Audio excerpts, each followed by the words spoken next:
Храбко Василий Лазаревич родился 4 марта 1913 года в станице Петровской Таманского отдела Кубанской области, ныне Славянского района Краснодарского края. На фронтах войны с 4 августа 1941 года. Снайпер-разведчик инженерно-стрелкового подразделения.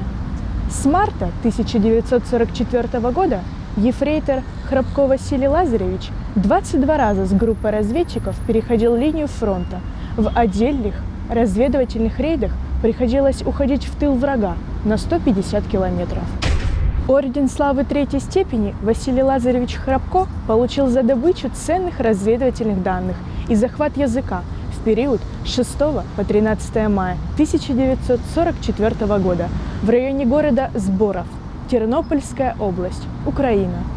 Орденом славы второй степени Василий Лазаревич награжден за проявленное мужество и отвагу в составе разведывательной группы в глубоком тылу противника и своевременно доставленные сведения о состоянии обороны противника в районе города Дембица, Польша. В зимних боях 1945 года старший сержант Храбко Василий Лазаревич 7 раз в составе разведывательных групп переходил линию обороны противника, проделывая проходы на минных полях и проволочных заграждениях.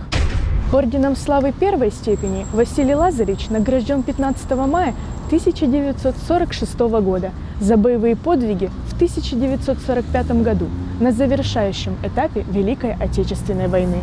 После демобилизации в декабре 1945 года старшина Храбко Василий Лазаревич возвратился в станицу Петровскую.